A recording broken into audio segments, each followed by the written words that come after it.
Hello, everyone, and welcome. My name is Mark Blythe, and I am the director of the Rhodes Institute, of the Rhodes Center, I should say, at the Watson Institute at Brown University. Welcome to a very snowy day in Providence.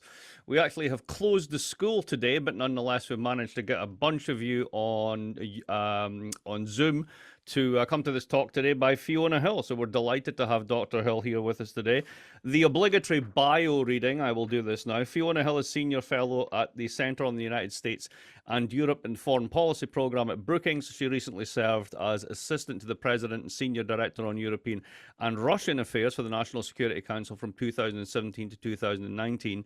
From 2006 to 2009, she served as National Intelligence Officer for Russia and Eurasia at the National Intelligence Council. And she is author of this remarkable book, There Is Nothing for You Here, Finding Opportunity in the 21st Century. I don't know if you can even see it on there, but there we go. We won't track it. How interesting is that? Nonetheless, we had envisaged coming here and talking about the book because it's a really great book, and we are going to talk. We're going to start off with the book, but obviously when you have one of the country's foremost Russia scholars with you and Russia experts with you, policy experts, and given given the invasion, let's just call it what it is, of course, we're going to talk about that as well. So before we get started, a little bit of housekeeping. Those of you who are on the feed from Brown, you're internal to the Zoom.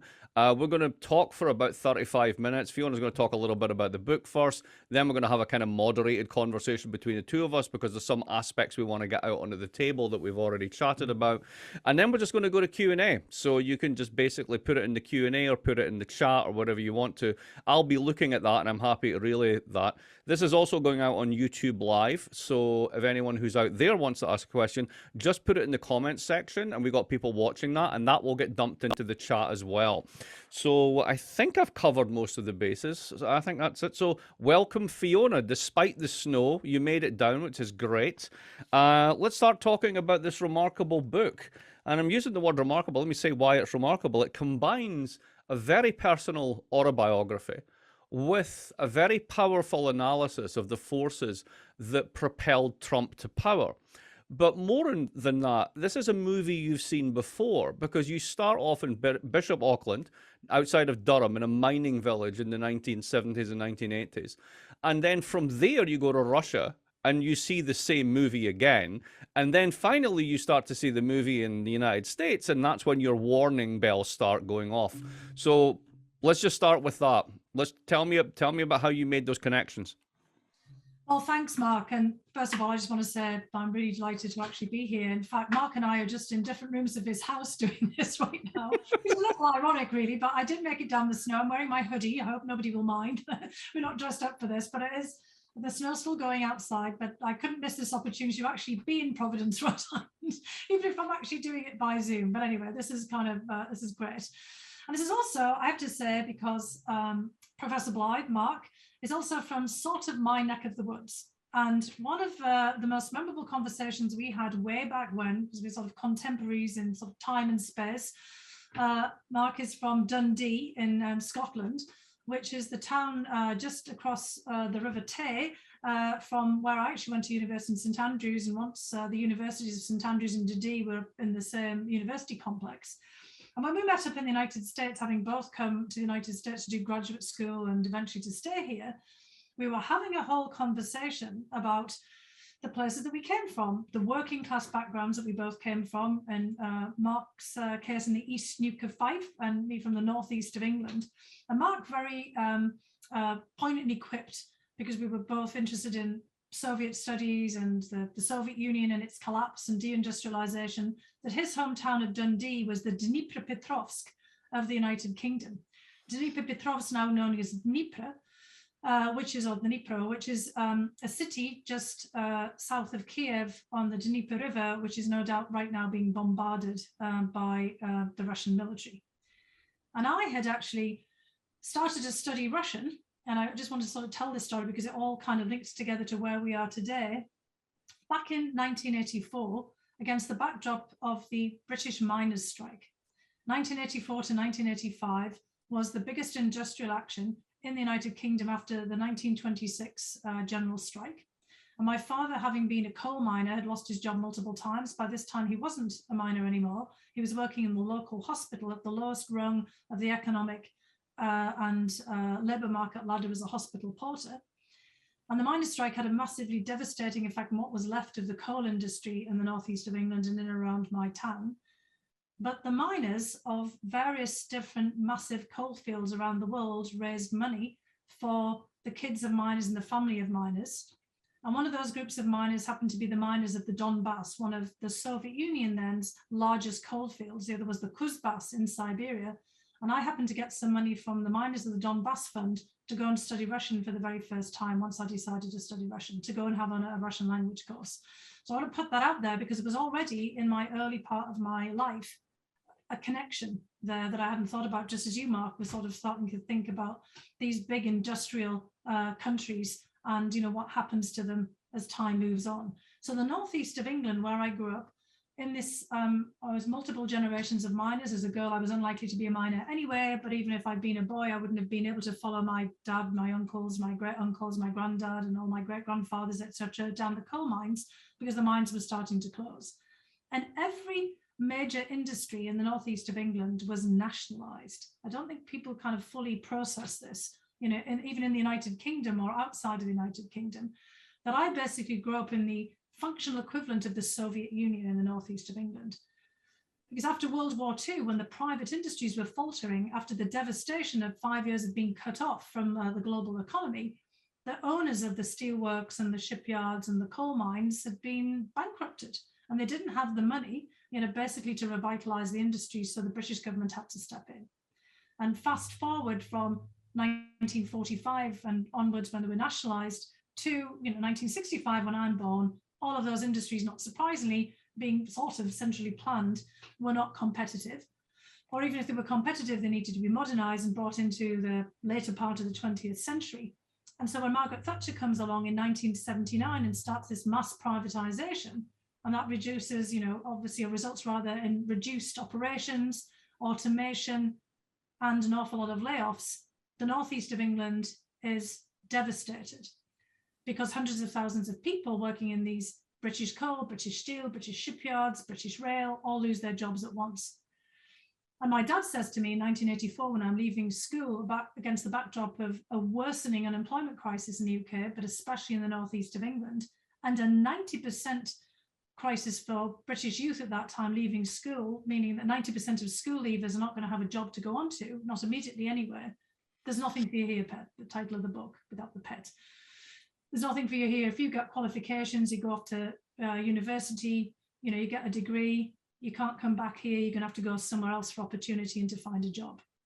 And as Mark just said in the introduction, that something else ends up with me studying Russian, going off to St Andrews University, just across the river from Dundee, the Dnipropetrovsk of the East Nuke of Scotland, where Dundee shipbuilding and other heavy industry is also closing down as well. And then I was studying history and Russian language, but I get a scholarship to Russia in 1987, 1988. And I suddenly see that the Soviet Union is falling apart as well. It wasn't what I expected. I expect this to be the great industrial superpower, the nuclear superpower.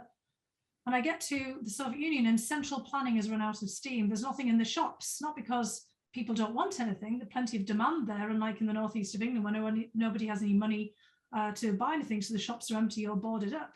But here, central planning has reached basically the end of its life.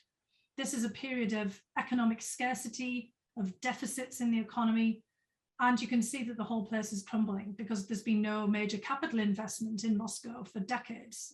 Sounds familiar, of course, right? When we start to think about, the place of our infrastructure is falling apart here in the US as well because of a lack of capital investment by the state over many years in roads and bridges, etc. The Soviet Union is literally falling apart. And I start to think, this is interesting. That's just like the northeast of England, but just on a massive scale. And then in 1989, just a little bit before Mark comes over to the United States as well, I get this amazing scholarship to Harvard. I'm thinking, the great door of opportunity opened for me through education to a whole new life. And all I do is step outside of Harvard Yard to places like Somerville and Medford. And Providence, Rhode Island was very similar in the same period as I learned when I come down on a train trip here to see Providence way back when. And deindustrialization is taking place here as well. And the people who are renting out their rooms to students, to graduate students, living in old wooden triple deckers. If I look outside of Mark's window here, I can see a few of these here as well. These are the houses that they bought for their families in the boom times when everybody was working in meat packing plants, auto manufacturing, brickworks, and all kinds of, further afield in Massachusetts, textile industries and heavy manufacturing.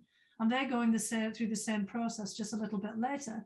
And people are trying to keep their families together or have some extra money by renting out the rooms in what used to be their family homes. And so I'm seeing the same kind of phenomenon.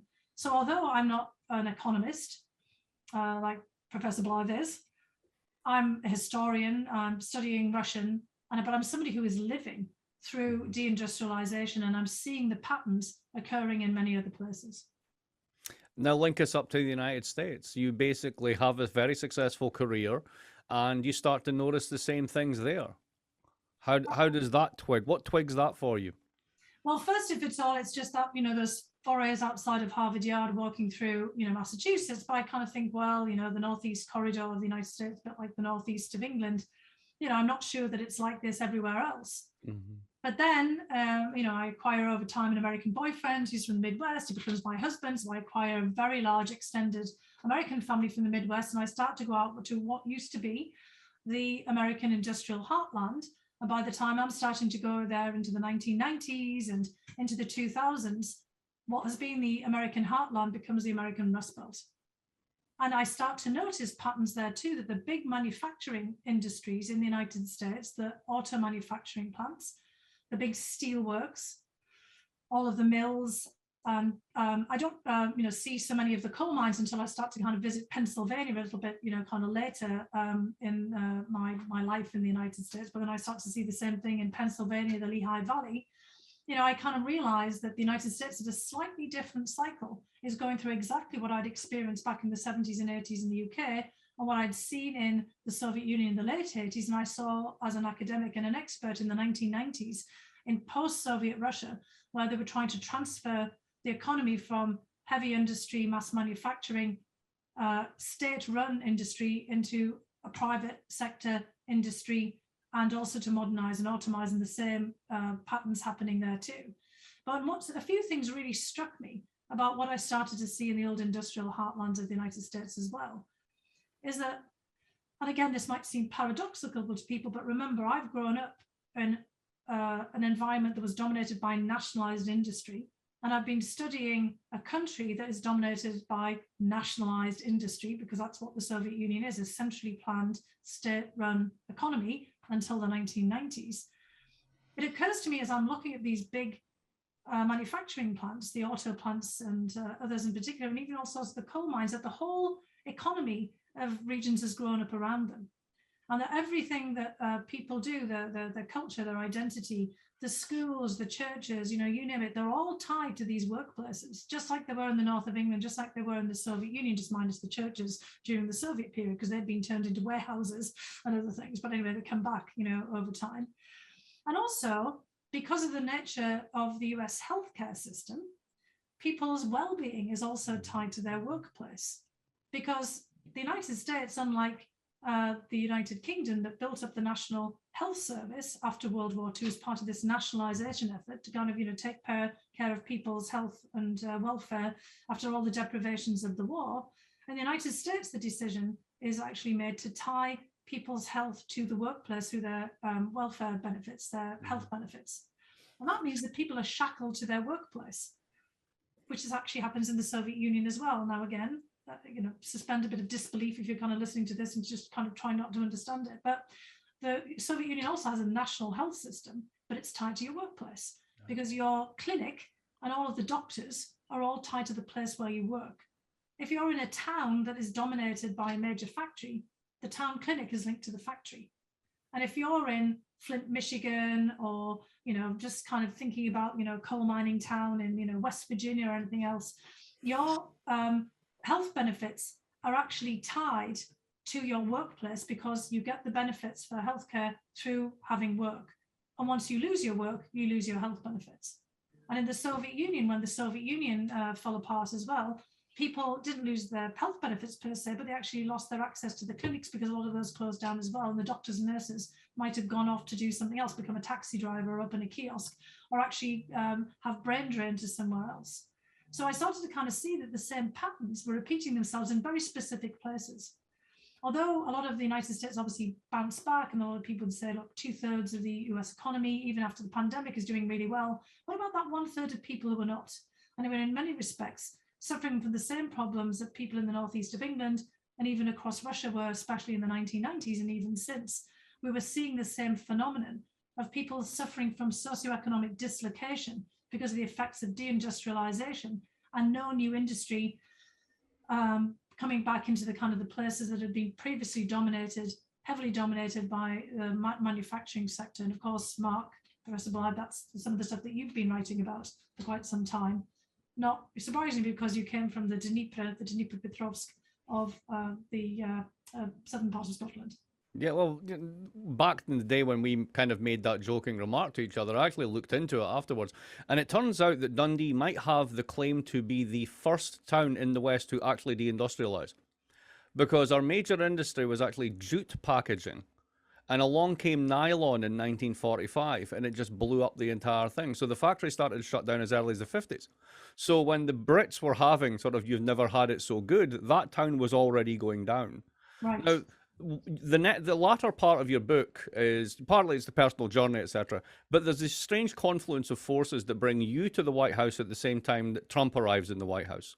So can you link those two things together? How is it that this deindustrialization, that 1/3 of the country, ends up propelling what you will call an authoritarian reaction? Well, first of all, how on earth did I end up here, as I relate in the book? I was extraordinarily lucky to be able to have access to an education because, back in the day, Mark, you and I would have had the same experience. Although only 5 to 6% of kids went to university, when you and I were starting out and leaving school, and we went to schools that were not exactly producing, the university graduate types when we left. Our local education authorities would actually pay for education for fees and also maintenance grants, housing, living allowance for students like us who came from impoverished backgrounds. And so, we would be a tiny fraction of the 5 to 6% of kids from the UK at large who were going to university, but we did get everything paid for us. And then I get a scholarship to Harvard in 1989.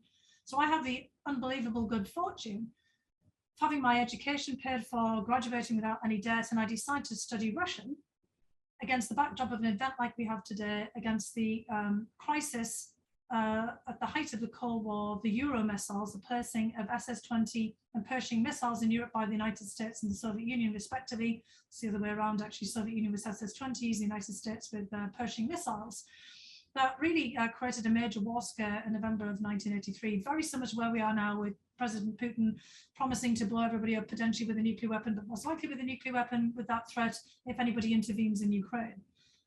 And against this kind of backdrop, I talk in the book about my great uncle Charlie, who was actually an older cousin of my dad, but in the northeast of England, like in many other places, everyone's related to each other, and anyone who's older than you call uncle because the chances are they are your uncle.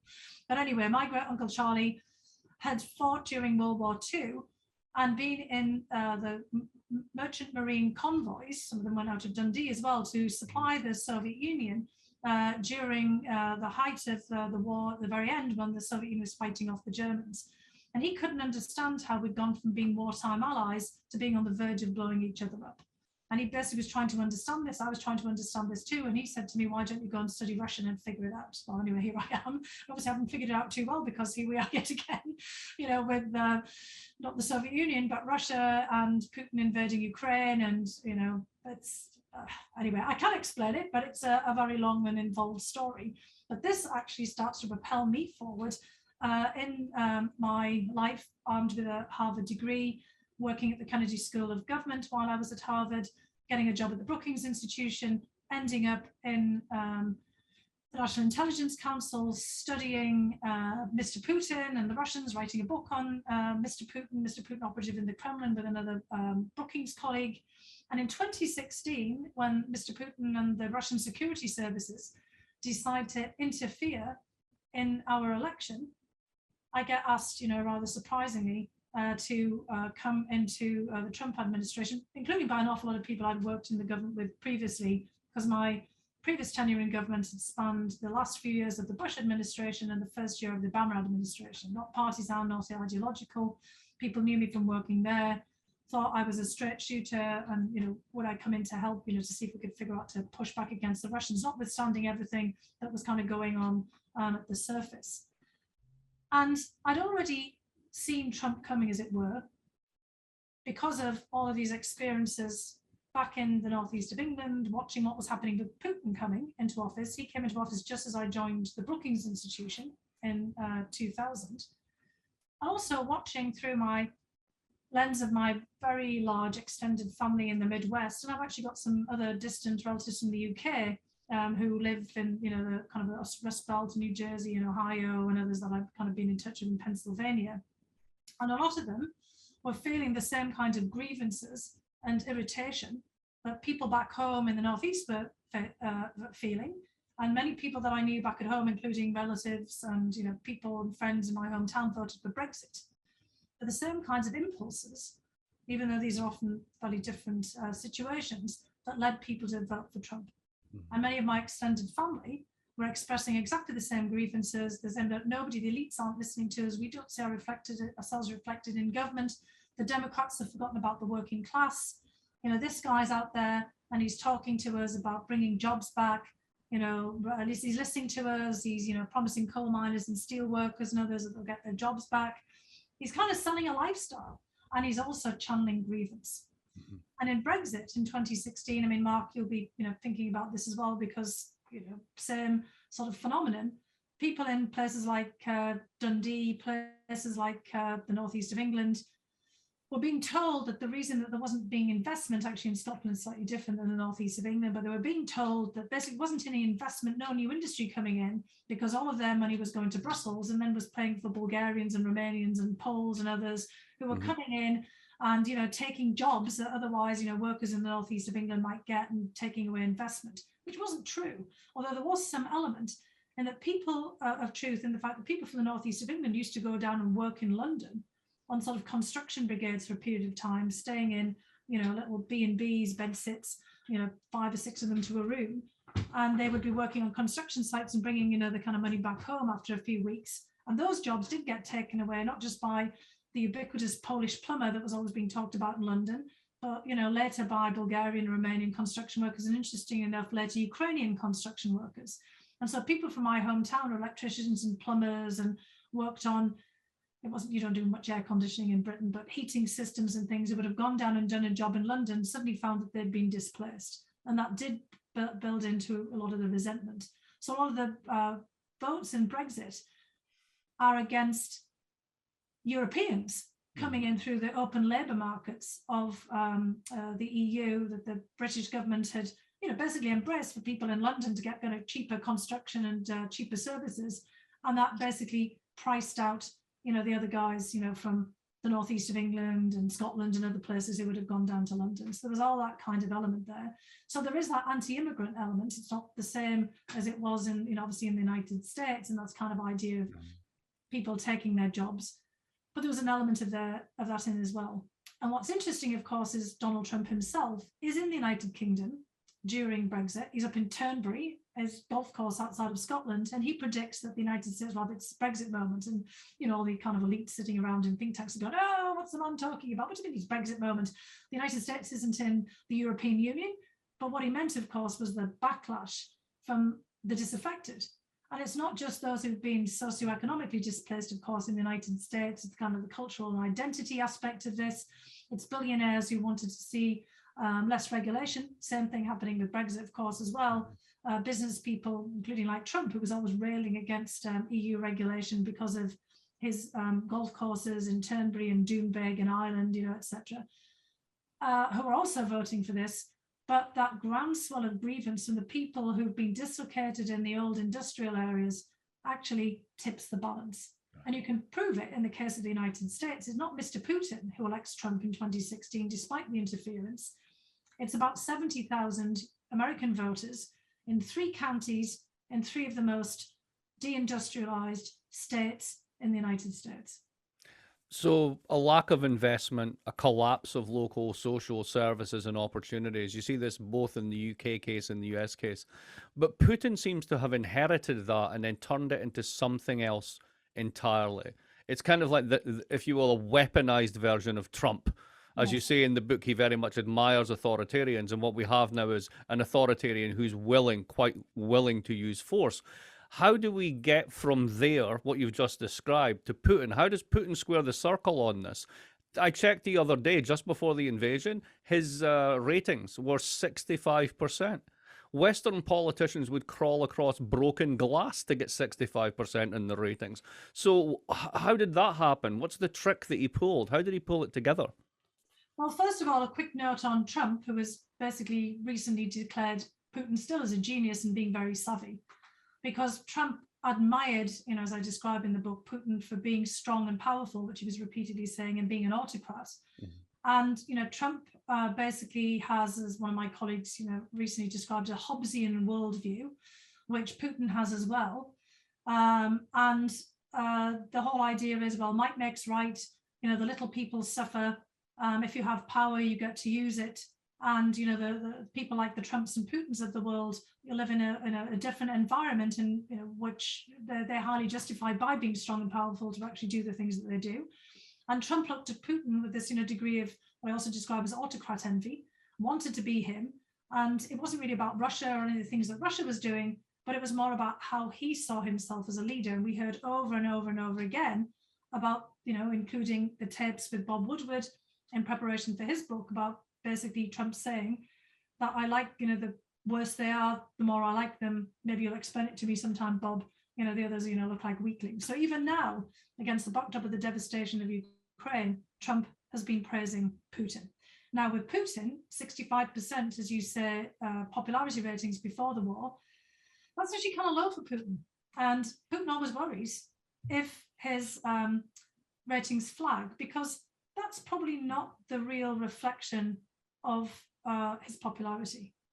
Because when people are asked in polls, as we all know ourselves, in the United States, polling is a bit of an art, not an exact science. There's always that plus or minus variation from the mean. There's also people who, when they been asked a question, think, why is this person asking me this? You have to have focus groups often have to back this up as well. Because I might say, they just asked me whether I love Russia or not, because Putin has become, after 22 years, so wrapped up with Russia that people are going to say, yeah, absolutely. Sometimes, they might be thinking, well, wow, if, somebody taking my name off, not obviously, but telephone calls to someone listening, what if I say I don't like Putin, what's going to happen here? Other times it's just not any other opposition figure or something out there. But sometimes what you get is a better reflection is, what do you think of the performance of the government or of other individuals, around in the government, the prime minister and others, and those are often much lower ratings. And then you look at the turnout for elections. And the recent elections for the kind of equivalent of midterms for the Russian Duma show a pretty low turnout. And, kind of the United Russia Party, although it seems to get a super majority in the parliament, it isn't it's like in British politics, first past the post, or it's like, Trump and others winning through the electoral college. This really doesn't, kind of fill you with the fact that the majority of Russians are in support. So you take the 65% or 60% with a bit of a grain of salt, and Putin does that too. And it's important for him to be able to show, because Russia is in some respects almost a plebiscitary democracy, that he is extremely popular. Mm-hmm. And the last time that he had lowish ratings, and maybe it's more in the 40-50% perhaps, depending on how you judged it based on turnout and where he was getting the votes, he always does worse in Moscow and St. Petersburg, for example, in the big cities, and better in the old industrial heartland in the Rust Belt. Yep. And in places like Chechnya, where sometimes he gets 110% of the vote because the guys there have gone out and overfulfilled the plan, and all kind of start to show up in funny numbers. He invaded Ukraine before, annexed Crimea, and got a big bump from this, and his ratings went through the roof. High 80s, 90%. They've gone back down again, as is the law of physics. And will this boost his ratings or not? Because he's 2 years out from 2024, when he has to re-legitimate himself. Right. There's no political party for Putin. He's guaranteed by the Constitution as being the most important institution as the president. in the whole of Russia, there's very few checks and balances, but it's his popularity that counts. So if only 20, 30% of the population in real life actually support him, that's not good, because that, kind of reduces his legitimacy as the strong man, the powerful man in the circle around him. That's why Trump was always so paranoid. He didn't want to look like a loser.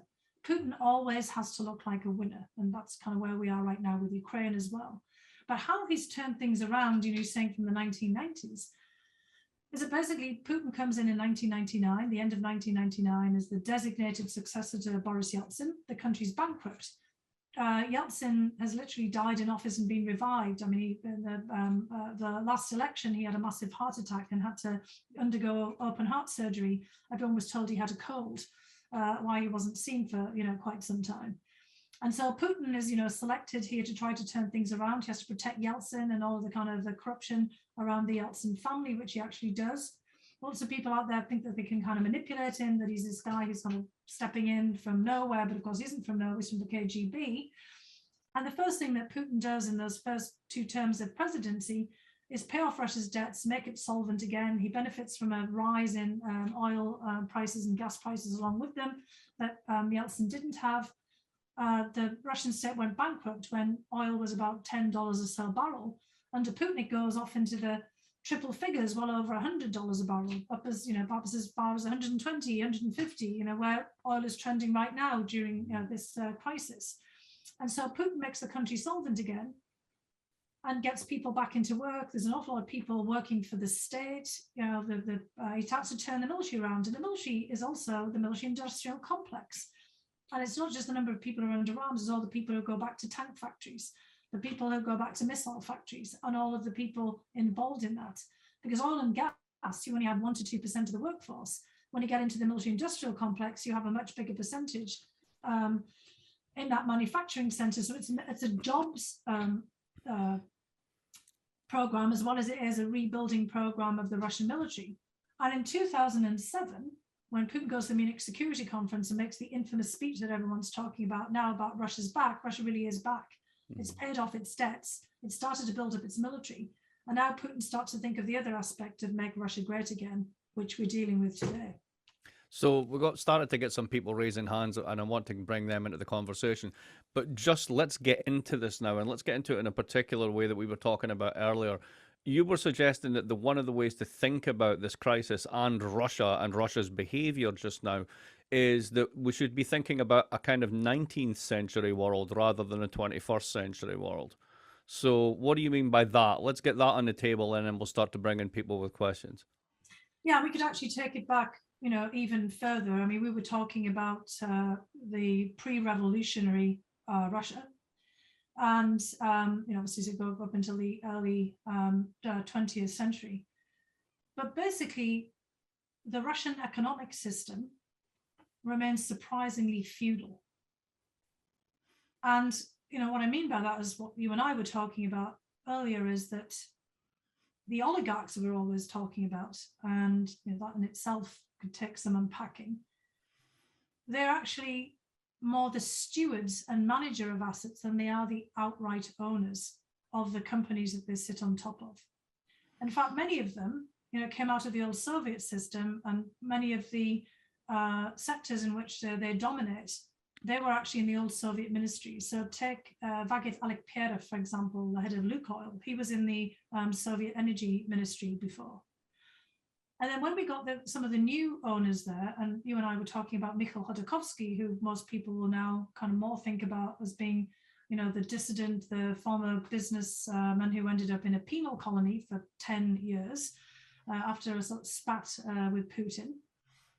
When he took over the Russian energy company Yukos as part of a conglomerate of investors, after a period of time, what Mikhail Khodorkovsky wanted to do was transform Yukos into a kind of modern energy company, make it a kind of competitor with other major energy companies. And he was also getting to the point where he was thinking about selling not just a stake in Yukos, which he actually did to a whole bunch of Western investors, including British Petroleum, BP, but in fact, even maybe selling the company outright. And this is basically the period when Putin and the Russian state step in. Mm-hmm. And in the run-up to Khodorkovsky actually getting arrested.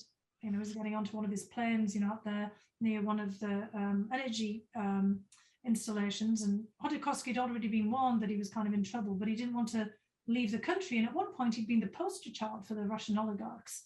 He'd been out and about, basically touting, the virtues of the new economy in Russia and the energy sector. And, people were looking at him and thinking, and he was transforming the company. And this is what was going to happen with the whole of Russian industry and the new private sector. It was going to come more and more like the West, and they were going to float IPOs and people could invest. And this was a whole brave new world. One Russian said to me, the problem for Khodorkovsky is going to be in trouble because he thinks he owns it. He thinks he owns UKOS and it's his to sell. And in fact, that's what happened, is the Russian government, Putin, they step in, they expropriate him because it wasn't his to sell. He'd forgotten the rules of the old feudal system in Russia, if you want to call it that, of when the boyars, the aristocrats, the landed gentry, their land, and often the businesses that they had off the land, the industries, the salt mines, literally, and others that they might have concessions to. There were concessions, there were licenses to the crown, to the czars. They served and they owned their property at the pleasure of the czar. They weren't really outright landowners. They might have some that was given to them, which in fact many of the oligarchs have some of the things that are given to them, or they're allowed to buy, like in the case of Ruslan Abramovich, Chelsea Football Club, soccer team. And, it's not that they're necessarily directed by the Kremlin to do that, but, kind of they're given the opportunity to go and buy, something that they can, kind of run separately. But the main bulk of assets that are there in the crown jewels of energy, oil and gas and metallurgy and these other, kind of major industries, those are really still the Kremlin's, Putin's, the czars to cash in on or to call in favors. So link that to Ukraine. How should we be thinking about Ukraine? Because we have this idea of rights and sovereignty and norms and responsibility. If you put it in that feudal framework, how is Russia thinking about Ukraine? Well, Putin's made it very clear today that Ukraine is not its own, that the Ukrainians made the mistake of thinking that they owned Ukraine and that they could, in a way, sell it.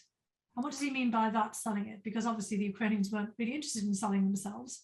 But what he means is moving over to the European Union or to NATO and basically running the country as if they owned it.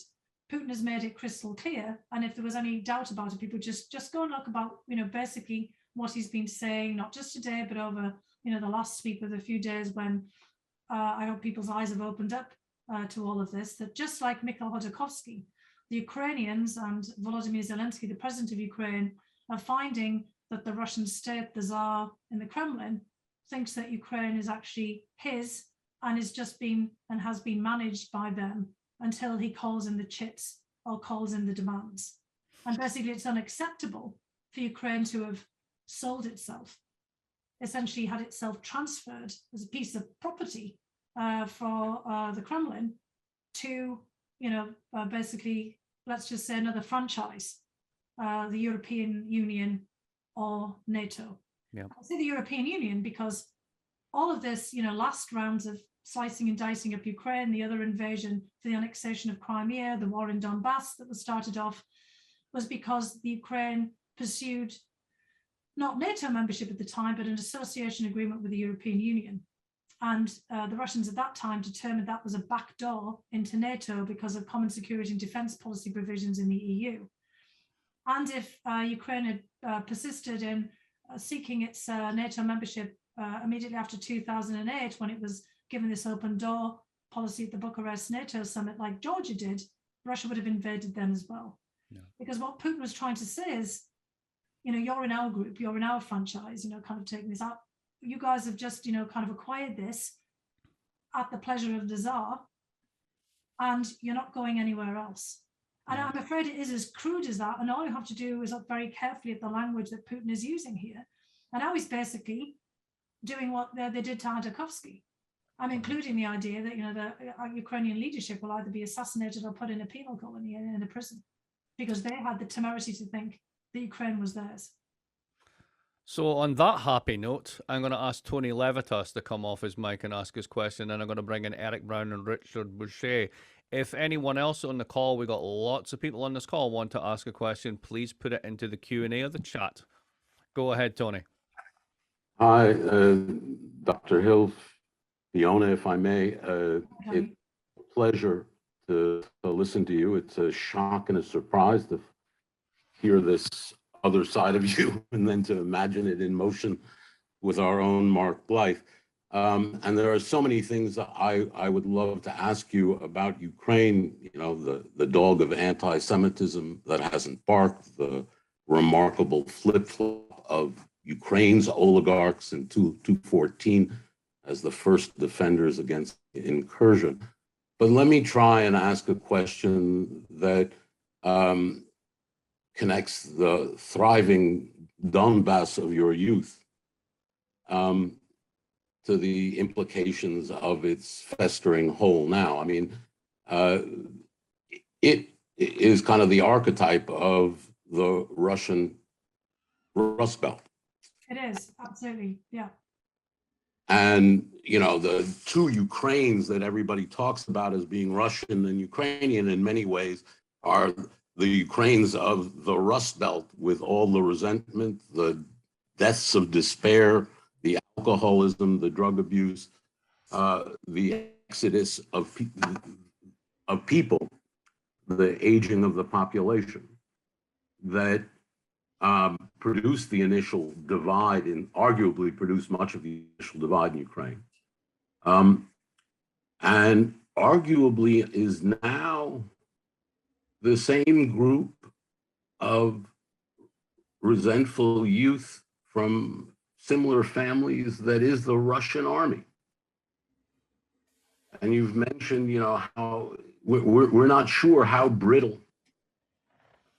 the support is for Putin at home, and there are good reasons to suspect that body bags will not be seen lightly, in the same way as there's a backlash against American intervention in the world. My guess is the sentiment in Russia is that, you know, we'd like to be great again, but not if it's going to cost us body bags. And I'm just wondering how deeply you think the resentment that's on the one hand responsible for the MAGA version of Putin in some way is brittle and fragile. I think that's a really great question, Tony. And actually, I mean, it is very interesting, actually, what you just said at the very beginning about the dog of anti-Semitism that didn't bark. Ukraine, not so recently, was the only country outside of Israel to have not just a Jewish president, but a Jewish prime minister. And Jewish oligarchs. And Jewish oligarchs, exactly. But, you know, the president and the prime minister, pretty significant there. And this right. Volodymyr Zelensky, a Jewish president. I hope he's still with us, you know, as we're speaking here. Right. But this was the kind of also the new Ukraine, a very different Ukraine from the Ukraine past of Babyn Yar and, you know, the period of the bloodlands that Tim Snyder, you know, has written so brilliantly about. And I think that also annoyed the heck out of Putin, because, you know, they're still out there saying that they're trying to denazify Ukraine, because, I mean, they could point, of course, to, you know, the Ukrainian nationalists and, you know, the history of the Black Hundreds and the pogroms and the nationalist forces in World War II in Ukraine. But Ukraine is a much more complex place, as indeed Russia itself is. The second part of your question is unfolding. And when they first went into, you know, Donbass and outside of Crimea, where obviously, you know, that transferred pretty quickly without any bullets being fought, and they'd obviously done their homework, again, a population of Crimea and where some of the bulk of sympathies lay. In Donbass, exactly right, they thought that they could play onto this sort of populist grievance. Donbass, you know, like Dundee and the northeast of England, was also kind of a melting pot of people going into work there. I mean, Mark and I were talking about this earlier. I tend to say Blythe rather than, you know, your pronunciation of his last name, because his name comes from Northumberland. There was the town called Blythe. And it's, all these people who moved around forever looking for jobs and ending up in industrial places like Dundee or Newcastle on Tyne or Donetsk and Luhansk. And they come from all over the place, and they're Soviets and they're Russian speakers, but they might have different ethnicities, but they might not think about it, but they think of their linkage to be the Soviet Union.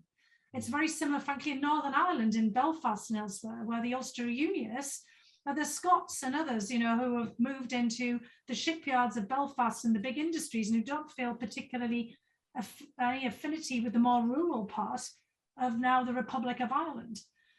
And when Ireland declares independence, they don't want to go. I mean, it's like the sort of the Donbass as well, and they don't really want to go. They want to be there still with the mainland. And that's kind of Donbass still wanted to be in part with the mainland, as Crimea sort of thought it might want to be. And it's all more complicated than that, but that's the kind of, as you're saying here, some of the mentality. And when there is this somewhat support for the declaration of sovereignty by these rebels, the proxy forces from Russia, a lot of people did hope that Russia would annex them as well, like it had with Crimea, and that they'd kind of get jobs back, get dignity back, know who they were again, that they wouldn't be living in a rust belt. There'd be investment in the mines and the basic manufacturing. And instead, they've had 7-8 years of war, 14,000 people killed, and now they're getting even more war, and they're being used. And in the meantime, being treated like shit by Putin. Exactly right. And so now many of them are not thinking the same way. So we get to the last part of your point here.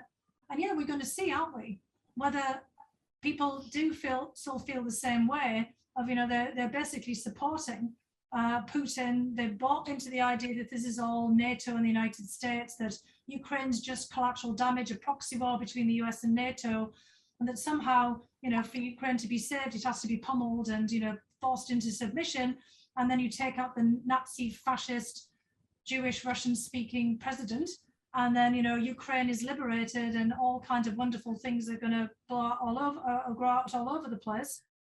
But at the same time, you have 11 million people in Russia who in various censuses have described themselves as ethnically Russian. You have Ukrainian rather.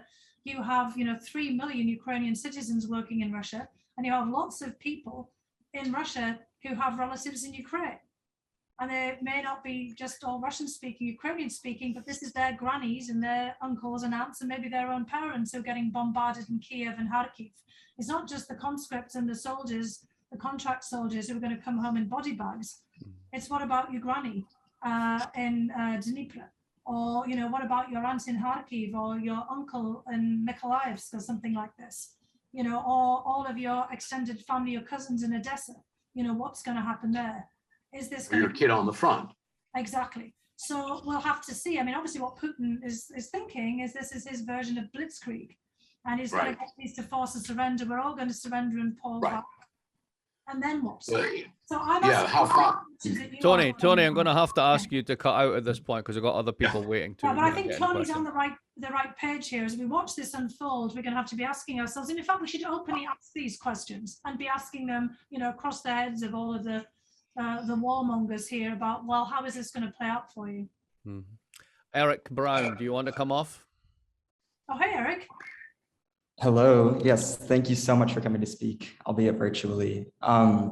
I wanted to ask quickly on your note of this need for Putin to always feel popular, and his recent meeting with Russian oligarchs and elites and then domestic protests over the last 24 hours seem to indicate at least a few cracks sort of in this popularity of war. But given Putin's sheer consolidation of power, does a level of domestic resistance even exist that can impact his decision-making? It's clear that he owns the elite, not the other way around. So is there anything that the oligarchs or the Russian public can do that sort of makes this, invasion, this decision seem unpopular? Thank you. Well, Eric, you're spot on. It links to Tony's point as well, doesn't it? Because it's going to be very difficult, as you point out, for people to be able to protest. We're already seeing people getting arrested. Putin's got rid of most of the opposition. Either they're sitting in jail like Navalny, or they've been rolled up and exiled. There is still voices of dissent. There's clearly people not feeling good about this, and some being brave enough to protest, but there's probably very little that they can do. I mean, it's really is if the hard men around Putin start to push back, perhaps, because they start to lose. I think, really it's going to have to come from external pressure and pushback.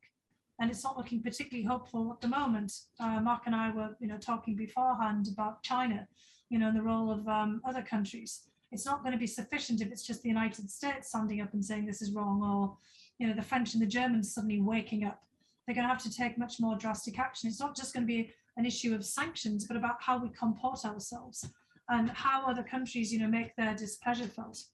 This is going to be very difficult. I mean, many people, myself included, have been out there warning about that this was coming, for weeks and for months, and we would actually have to buckle up and, really start to think that we're going to be in for the long haul here. And that's the only way that we start to change things. So we're going to have many more of these discussions, and many more of kind of speaking out about this. I just hope that everybody who's listening to this will go out and speak out about this, and about how, talking to all the Russians that and all the other, Europeans that and the Japanese and Chinese and Indians and everything else, the students and officials, we've got to speak out and say, no, look, multiple wrongs don't make a right. The United States has made lots of mistakes. Expansion of NATO was probably not a good idea. All of the counterfactuals of what might have happened and whose fault of it is moot. Vladimir Putin is basically pummeling Ukraine into submission. There's nothing right about this. Ambassador Boucher, are you on the line? Would you like to come off? Boucher, Ambassador. Yeah. Right. If I can, am I here? Of course. Yep, you're right. Okay. You're right. So I this idea that he's trying to keep Ukraine from leaving the franchise or the Dominion sort of also then raises the question, so what's his idea of the areas over which he should have control? And is he trying to reestablish the Soviet Union? Is he trying to create a universe of Russian speakers extending into Central Asia as well? Is he trying to reestablish the Warsaw Pact as a protection for Moscow? How big is his ambition? Well, I don't think he's trying to hear myself coming back here. Shall I speak again? We okay? Can everyone hear? Yeah. So I don't think he's trying to reconstitute the Soviet Union per se, but I do think, Ambassador Boucher, and your reference there to sort of the Russian world, the Russian-speaking world, there is a very strong element of that there, the Ruski Mir, because he's already talked about it many times and has made it very clear that he thinks that Belarus, Ukraine, as you say, potentially northern Kazakhstan, the Russian-speaking areas of Moldova, Transnistria are definitely within Russia's orbit, and that Russia has the right to protect Russian speakers and the right to protect its citizens, because many have been given passports. We've seen this happen before in Georgia with Afars in South Ossetia as well, not just in Donbass in the run-up to this conflict. And whether he's going to incorporate them all the way back in formally into Russia is another matter. But I think we're certainly seeing with Ukraine and Belarus, and what we saw with Crimea and with the recognition of Donetsk and Luhansk, is certainly an intent to potentially annex more territory, but certainly to bring these countries much closer into Russia's orbit, in the sense of being able to control decision-making. They have veto power, have governments of his choosing in place. I mean, clearly in terms of control, he obviously intends to unseat Zelensky and have a Moscow puppet government put in place. And then the extent of his ambitions, I fear, extends indeed to much of the old former Russian imperium, and where he can actually have governments that are either fearful of him and then pliant and compliant, or if he actually can in fact swear, and he thinks obviously that the United States does this all the time, which is obviously a misreading of the way that most of these things are working, where he can actually making sure that when the government leaders get up every morning, they think of Moscow and not of Brussels or the United States. When it comes to the Warsaw Pact, I'm not sure that he's trying to reconstitute that. He is trying to get equivalency between the CSTO, which you're well aware of, the sort of poor man's version of the Warsaw Pact that includes Belarus, Armenia, Kyrgyzstan, and a handful of other countries in addition to Russia, which is not the old Warsaw Pact, but to get equivalency for that with NATO, which there's no equivalency. I mean, that is really, countries that have been sort of forced into, close military alliance with Russia. In particular, countries like Armenia, where Russia has bases and all of the kind of border guards there in place. But he does seek, as he's now making very clear with Ukraine, the demilitarization of the countries on his borders. And of course, the demands that were made in these two documents that were sent to the United States government and to NATO in December of 2021, demanding that Ukraine and Georgia and other former Soviet states are not in NATO, that NATO roll back to the positions in terms of deployments and force structures that were held prior to 1997 at the United States, pull men, equipment, missiles, out of Europe, Eastern Europe for sure, but can go much broader than that. Any kind of territory that's within striking distance or hailing distance of Russia, and also actually that extended to the Asia Pacific. They've made it clear since to Japan and Okinawa and other bases and positions that the United States have. He's making it very clear that his ambitions go much further. And what we're now hearing is it wasn't just the neutrality of Ukraine, and I've been saying this all along, that he wanted the demilitarization and the neutering of Ukraine. And I just want to kind of make a little point here that clearly, all the people were talking before about, well, let's kind of give him, all of these kinds of things, and let's talk about Finlandization and, look at Austria after 1955. That would have been no protection whatsoever for Ukraine. Because I mentioned Ireland before, and Northern Ireland, when I was talking, in response to what Tony Levitt has said. Ireland is neutral since the Republic of Ireland, since getting its independence in the United Kingdom. And the Russian military, the Air Force constantly buzzes Ireland's airspace. And most recently, in the run-up to this crisis, they did naval exercises in and around Ireland, in Ireland's recognised coastal waters in its economic zone, and had to be sort of shown off by Irish trawlers, fishermen, because it's not like the Irish have, this major navy. And then the Irish government got a note of complaint from the Russian foreign ministry accusing them of aggression.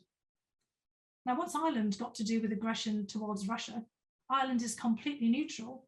And the only expansive part of Ireland that the Russians can complain about is the ubiquitous Irish pub, Guinness, and Kerrygold butter that you used to sort of see in, in Russian stores. So it's hardly as if Ireland is in any way threatening Russian interests, and Russia was in Irish coastal waters. So that turns neutrality into a complete mockery and makes it very clear that what Russia really wants is to be able to, in its ambitions, Ambassador Boucher, to be able to lord it over anyone it pleases. Thanks. That's a sad answer. Yes. And a difficult one. Yeah. Mark, we can't hear you now because when you got the double thing, turned yourself off. Rookie error. I'm going to pass over Jack Fanning's question because I think we just covered it. Sorry about that, Jack. We've got 3 people. We're going to go another 15 minutes. I'm going to call on Jeff Colgan to unmute himself first. Thank you.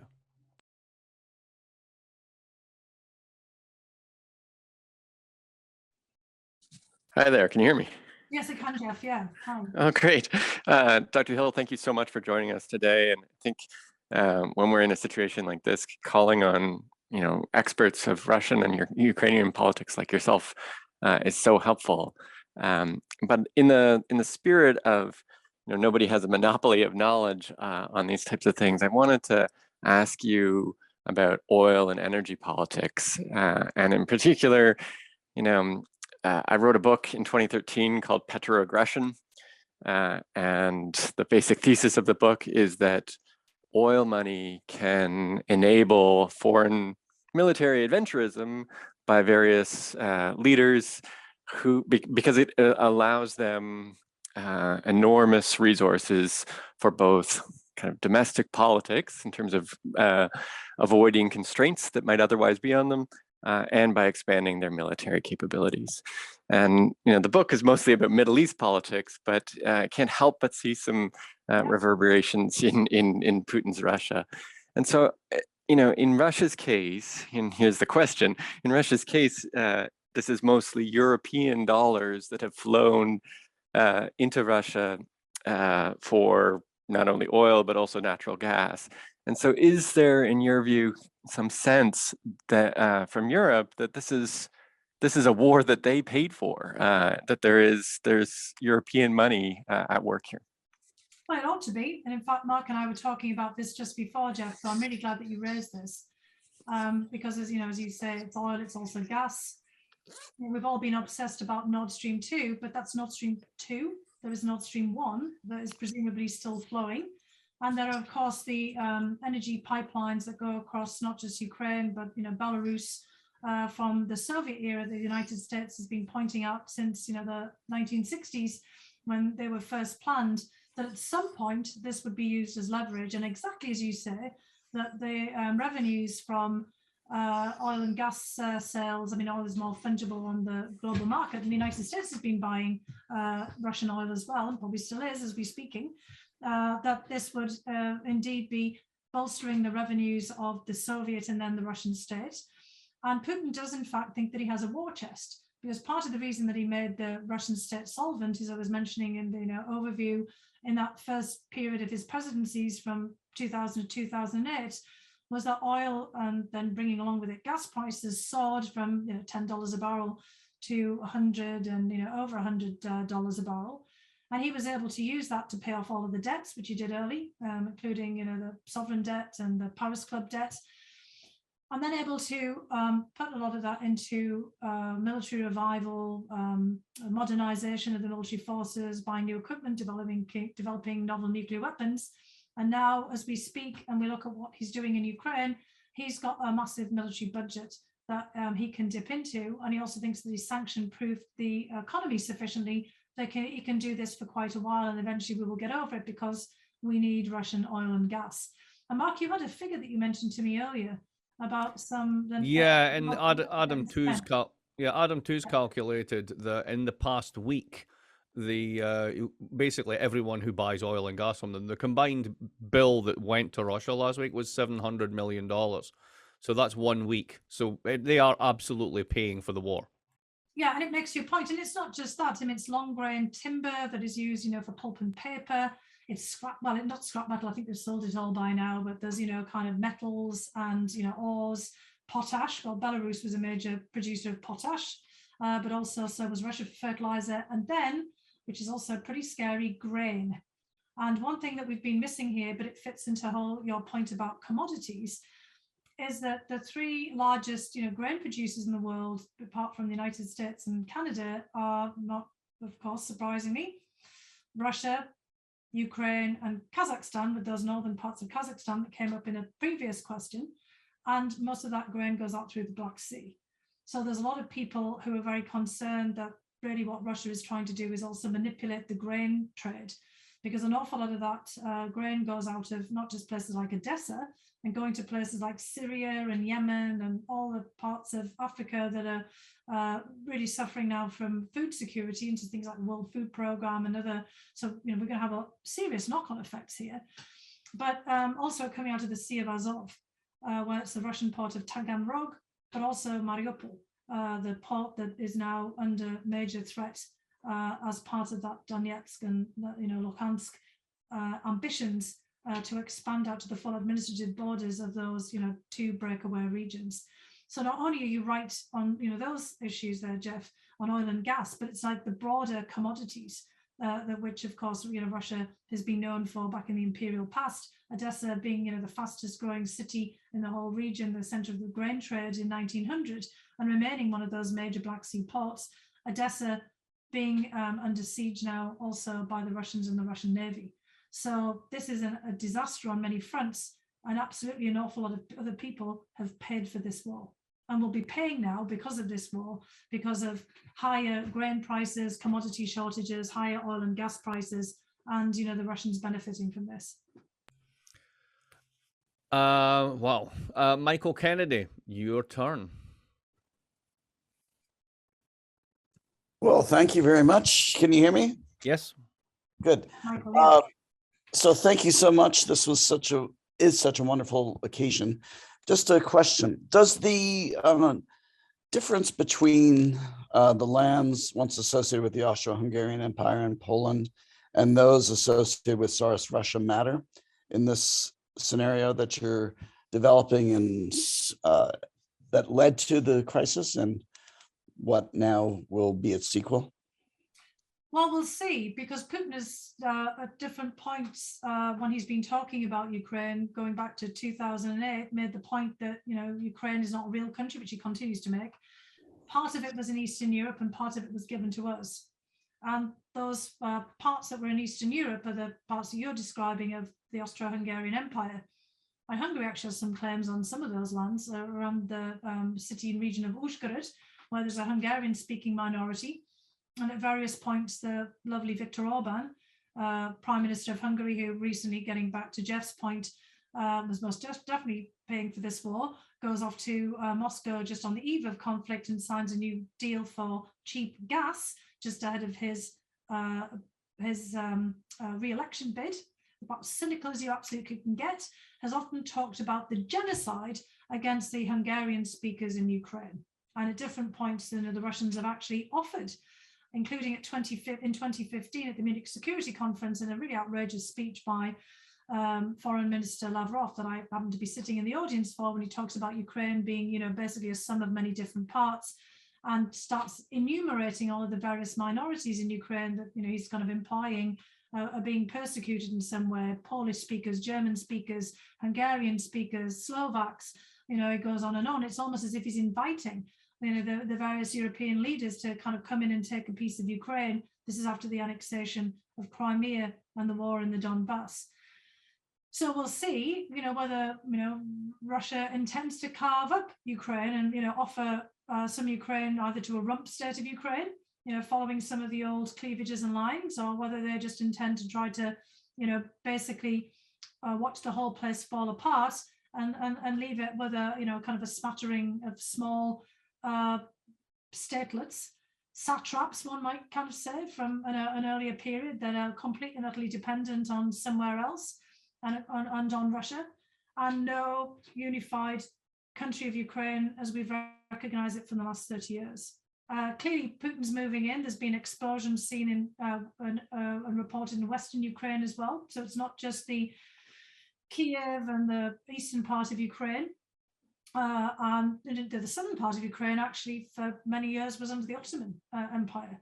And it's the parts that Russia expanded into under Catherine the Great. And I mean, the history of Ukraine is indeed a very complex history, but so is the history of most countries, including the United Kingdom that Mark and I are both from. You know, the borders of different parts of the United Kingdom have shifted over many periods of time.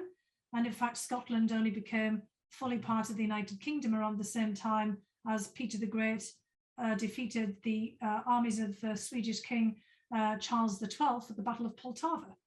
So, I mean, there's really very few countries that one can say in the world are still existing within their historical borders. So this is why whatever he's deciding to do with Ukraine is a massive threat to the international system and ought to be treated as such.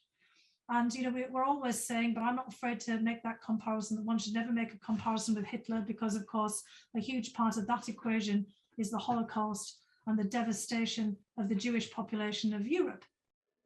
But if we look at the Anschluss of Austria, the seizure of the Sudetenland, the invasion of Poland, the idea of Lebensraum, you know, invasions of Denmark and Norway, and you know, basically then Stalin gets in on this and the Molotov-Ribbentrop Pact. We're looking at what Putin is doing right now.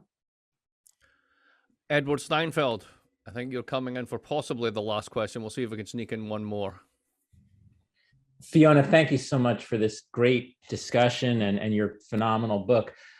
So my question is, what happens if Donald Trump returns to the presidency in 2024? What are the implications for Putin's ambitions? What are the implications for the viability of NATO? And do you think that is part of Putin's bet now? Well, I do think it's actually part of Putin's, but I think he wants to get ahead of that, because he doesn't just want everything to sort of fall apart and then it be a free-for-all. He wants to have the terms of our surrender and somebody there to sign a treaty. And what he learned with Donald Trump is, yeah, fantastic. You know, Trump was going to pick apart NATO. Trump wasn't wrong, by the way, that Mark and I were talking about this before the discussion here. that, basically Trump was right that NATO wasn't really viable as a collective defense organization if people weren't paying their dues to NATO and 2% of GDP, and in real terms, not just doing it through the pension plans of their militaries or the equivalent of the Veterans Administration that we do also in our military budget. What you actually have to do is have proper fighting power. And that basically, if NATO was an insurance company, it wasn't good for the catastrophe that people were insuring themselves against if it wasn't in fighting form. And when Putin, was looking at NATO, he was taking that bet that insurance wouldn't come due. And of course, Trump has already said to all of the members of NATO, Russia is really the threat, then why are you making these billion-dollar deals for Russia with gas? Germany, he's looking at you. And why aren't you paying your 2% in military terms? Why is it that the United States is always the one that's dominating the heavy lift or this particular kind of equipment? And it's not sufficient for European leaders to say, well, we're doing all this humanitarian efforts, or in the French case, we're doing operations in the Sahel, etc. Trump was absolutely right in calling them all out, but as you're suggesting, he wasn't really a friend of NATO. He wanted to dismantle it, and his view was, if the United States was carrying NATO, then really everybody else should pay. And he was actually going to turn the United States military in many respects into a kind of a pay-as-you-go security relationship. And Putin would not have liked one little bit Trump moving troops out of Germany into Poland, and then basically having the Poles pay, not just for Fort Trump, but for basically having United States troops on their soil. So, there were various things that Trump was doing that Putin liked, but other things that he didn't like at all, because Putin did not, of course, want to see any expansion of US defensive posture anywhere, even if it's particularly paid for. And also, Trump had no sense of history. He had no kind of sense of any of the agreements and things that had been made before. Although he actually did want to have an arms control deal with Putin, what Putin wanted was a deal about European security that recognized Russia's preeminence in Europe. And Trump was not the kind of person who would be able to sit down and do that with him. Now, he thinks that Biden, being a transatlanticist, being somebody who understands the great sweep of all of the agreements that have been made in the Cold War, is somebody who could possibly, this is what basically Putin wants, is to sit down and agree on the terms of surrender for Ukraine, because that's what he's asking for right now, and for NATO. It's the demands that he's put forward in these documents, and for how the US disposition of forces is going to be. And what he's doing is escalating to get us to that point, taking control of Ukraine, menacing us all with nuclear weapons. He's serious about that one, by the way, because we've seen them exercising with tactical nuclear weapons. He wants to scare the hell out of all of us. And he's basically trying to intimidate us all into submission. And then he's hoping before Trump comes back and everything goes chaotic and haywire, he'll have some kind of treaty that kind of looks like maybe the Treaty of Andrusova or Poltava. Some people are even quipping they'll want to do it in Poltava, or, kind of Yalta, or some other mechanism of surrender where the big powers, the United States and France and Germany and maybe the UK, will all sign something away for him. And that hopefully President Biden, who understands all of these things, will do it. And he wants to get ahead of our midterms, and he wants to get ahead. This is a very grim picture, I know, that I'm painting, but you can really kind of see in the way that he's behaving is that is kind of what he wants. And then he would be ahead of the whole game where Europe falls apart and the United States is totally out of the picture, because if Trump comes back, we are finished as any kind of moral authority or any kind of force, and we certainly wouldn't be able to get the Europeans or anybody else to go along with us. So there you have it. And that's one of the reasons why, people are saying, why didn't he do this under Trump? Well, there's all kinds of reasons why he didn't. He might have didn't feel that he needed to at the time. He was kind of watching how things were playing out. But then it looked like, Ukraine was getting away and moving away from the franchise. And he wasn't really quite sure what Trump was up to half the time. And, he was obviously biding his time to see whether Trump would come back into office or not. I mean, he was Trump, Putin stayed a while before he recognized Biden and congratulated him as the president. He was watching and waiting to see how things were going to unfold. And then when he saw the way they were going, he decided to move. I think he's had this contingency to retake Ukraine for a very long time. Unfortunately, we're out of time, which seems to be a dreadful way to end this on such a dispiriting note. Sorry. But I guess we are out of time, and metaphorically and for real on this call. Thank you very much for joining us, Fiona. It's been a great conversation. Thank you to everyone who put in questions and for everyone who was on the call in general. So sorry, Lee and Alice, we didn't get to your questions, but we are out of time, unfortunately. And that's that. Thank you. And we will be back soon. Keep looking at the Rhodes page for our upcoming events. We've got a whole bunch of really interesting people coming through soon, and I hope to see you on the next call, or even in person. Imagine that. Yeah, I'm sorry not to see you in person, but I am really here. And with that, goodbye. Bye-bye.